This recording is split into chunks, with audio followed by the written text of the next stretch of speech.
दहेज, समाज क्या कहेगा। हमें तो आपकी बच्ची पसंद आ गई है। हमारे लड़के की कद काठी के हिसाब से देखे तो दोनों की जोड़ी बहुत अच्छी लगेगी।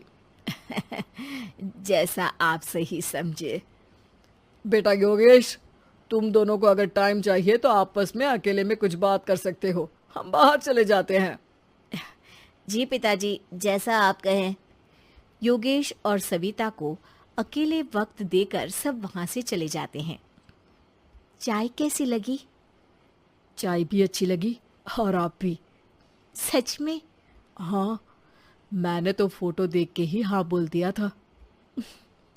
मुझे भी आप अच्छे लगे। आपको कुछ पूछना हो तो पूछ लीजिए, जैसे खाना बनाना आता है या नहीं, घर के क्या क्या काम कर लेती हूँ, वगैरह वगैरह। वो तो मेरी माँ आपकी माता जी से पूछ ही लेंगी। वो मेरा डिपार्टमेंट नहीं है। इधर योगेश और सविता जिंदगी भर का साथ जोड़ने की बात कर रहे थे। उधर सविता के पापा योगेश के पिताजी के सामने हाथ जोड़ के खड़े थे। देखिए, हमारा बेटा पढ़ा लिखा है, अच्छी नौकरी करता है। उसमें जितना पैसा लगा है कम से कम उतना तो मिलना चाहिए ना। 10 लाख से कम में तो नहीं हो पाएगा।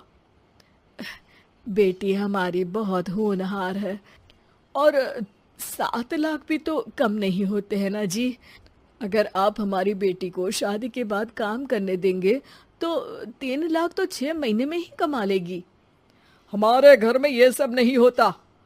औरतें घर संभालती हैं और आदमी बाहर के काम। जरा मेरी बात तो समझिए।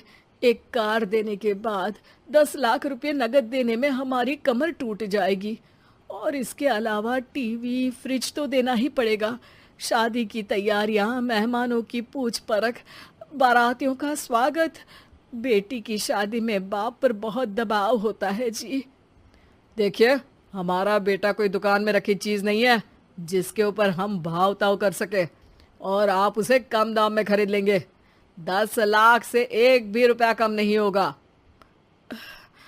ठीक है, जैसा आप कहे जी, पर आधा पैसा अभी और आधा कन्यादान के वक्त दे देंगे।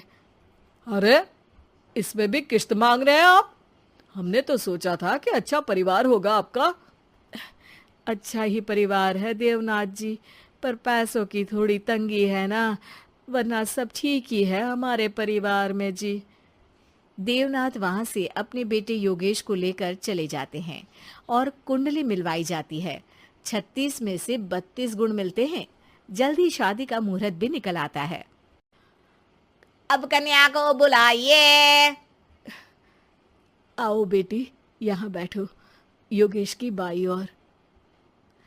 मंत्रोच्चार शुरू करते हैं। मंगलम भगवान विष्णु मंगलम गरुड़ध्वजा मंगलम। सविता के पापा सविता और योगेश के बीच में जाकर बैठ जाते हैं। बेटी, तेरी माँ को यहाँ बैठना था, पर तेरी विदाई नहीं देखना चाहती होगी शायद, इसीलिए पहले ही चली गई। बाबा, हंसी खुशी का माहौल है। रोने का समय तो विदाई के वक्त होता है ना, तब ये इमोशनल अत्याचार कर लेना। अभी तो मुस्कुराइए, कैमरा आसपास ही है। तभी पीछे योगेश के पिताजी आ जाते हैं। अभी तक पैसे नहीं आए आपके यहाँ से?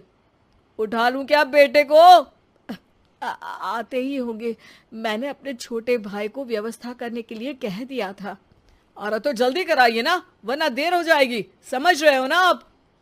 योगेश और सविता दोनों एक दूसरे की तरफ देखते हैं। सविता चाहती है कि योगेश कुछ बोले, पर योगेश अपना मुंह दूसरी तरफ फेर लेता है। पापा, कितने पैसे की बात की है आपने? अरे बेटी, तुझे इससे क्या मतलब? मेरी डील की है ना, तो मुझे तो पता ही होना चाहिए। कन्यादान की विधि शुरू करेंगे। तभी योगेश के पिता वापस वहां आ जाते हैं। पैसे देते हैं या बेटे को उठवा लूं? मैं आपके हाथ जोड़ता हूँ जी, थोड़ा सा इंतजार कर लीजिए। देवनाथ वहां से चले जाते हैं। तुम अपने पिताजी से कुछ कहते क्यों नहीं? उनके सामने कोई आवाज नहीं उठाता। ऐसा नहीं है, कोई तो उठाएगा ही। तभी वहां सविता के चाचा एक बैग लेकर आते हैं और सविता के पापा को देते हुए कहते हैं, 9 लाख ही हुए। आत्माराम इशारा करके योगेश के पिता को वहां बुलाते हैं। क्या? सिर्फ 9 लाख? बाकी 1 लाख कहाँ है? नहीं हो पाए जी, शादी के बाद कर देंगे। अरे आप बात से पलट रहे हैं। जल्दी से अभी के अभी पूरे पैसे लाइए, वरना बेटे को उठाऊं क्या? देखिए मैं आपके पाँव पड़ता हूँ। रुक जाइए पापा, रिश्ते हाथ पकड़कर जोड़े जाते हैं, पांव पकड़कर नहीं। बेटी तू चुप रह। नहीं, ये कब से बस कह ही रहे हैं कि उठवा लूं, पर कोई उठ ही नहीं रहा। लो, मैं ही उठ जाती हूँ। बेटा, अपशगुन हुआ। दहेज लेना सबसे बड़ा अपशगुन है, पाप है, पाखंड है। और योगेश, तुम्हें मैं पसंद हूँ तो कुछ बोलते क्यों नहीं? और तुम्हारे पिताजी, अरे देवनाथ जी, आपके नाम में ही बस देव है, काम तो आपके असुरों जैसे हैं। पर गलती आपकी नहीं, गलती मेरे पिताजी की है, जो आप जैसे लोगों को घर की दहलीज भी चढ़ने देते हैं। लेकिन एक बात साफ है, मैं आपके घर की दहलीज कभी नहीं चढ़ूंगी। अरे बेटा, समाज क्या कहेगा? यही कहेगा कि सविता के भीतर की माँ दुर्गा जाग गई थी, जिसने पापा के खिलाफ, गलत के खिलाफ आवाज उठाई। आसपास के लोगों ने जोरदार तालियां बजाई। समाज की तालियों से पता चला कि समाज क्या कहेगा।